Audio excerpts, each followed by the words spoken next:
Good morning, Year 3. We're going to carry on reading The Borrowers, and last chapter we found out what dreadful thing happened to Arrietty's cousin Eglantine. Do you remember? Pod and Homily are still arguing about what to do now that Pod has been seen by the little boy. Let's see what they decide. Pod sat staring glumly at the floor. Arrietty shivered a little and hugged herself more tightly into the knitted quilt, and Homily drew a long, slow breath. Suddenly she raised her head. "The child is right," she announced firmly. Arrietty's eyes grew big. "Oh no," she began. It shocked her to be right. Parents were right, not children. Children could say anything, Arrietty knew, and enjoy saying it, knowing always they were safe and wrong. "You see, Pod," went on Homily, "it was different for you and me. There was other families, other children. The Sinks in the scullery, you remember? And those people who lived behind the knife machine, I forget their names now. And the broom cupboard boys. And there was that underground passage from the stables, you know, that the rainpipes used. We had more, as you might say, freedom." "Ah, yes," said Pod, "in a way. But where does freedom take you?" He looked up uncertainly. "Where are they all now?" "Some of them may have bettered themselves, I shouldn't wonder," said Homily sharply. "Times have changed and the whole house. Pickings aren't what they were. There were those that went, you remember, when they dug a trench for the gas pipe. Over the fields and through the wood and all. Kind of tunnel it gave them, all the way to the local town." "And what did they find there?" said Pod unkindly. "A big pile of coal." Homily turned away.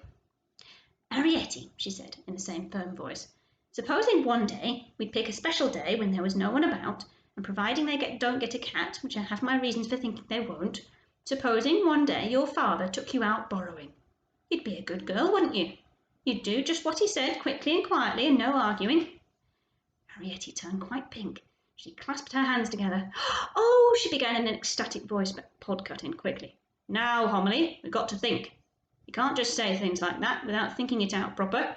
I've been seen, remember? This is no kind of time for taking a child upstairs." "There won't be no cat," said Homily. "There wasn't no screeching. It's not like that time the maid saw Uncle Hendry." "All the same," said Pod uncertainly, "the risk's there. I never heard of no girl going borrowing before." "The way I look at it," said Homily, "and it's only now it's come to me, if you had a son you'd take him borrowing now, wouldn't you? Well, you haven't got no son, only Arrietty. Supposing anything happened to you or me, where would Arrietty be if she hadn't learned to borrow?" Pod stared down at his knees. "Yes," he said after a moment, "I see what you mean. And it'll give her a bit of interest like, and stop her hankering." "Hankering for what?" "For blue sky and grass and such like." Arrietty caught her breath, and Homily turned on her swiftly. "It's no good, Arrietty. I'm not going to emigrate, not for you nor anyone else."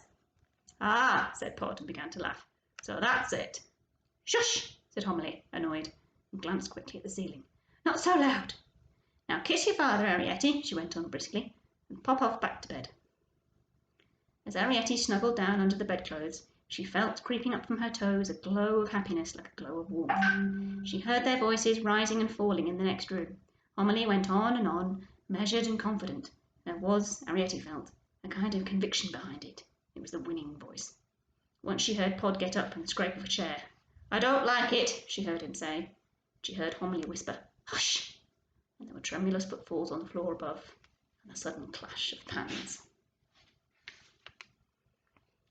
For the next 3 weeks, Arrietty was especially good.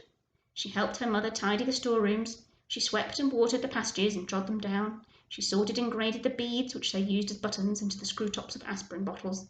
She cut old kid gloves into squares for Pod to make shoes out of.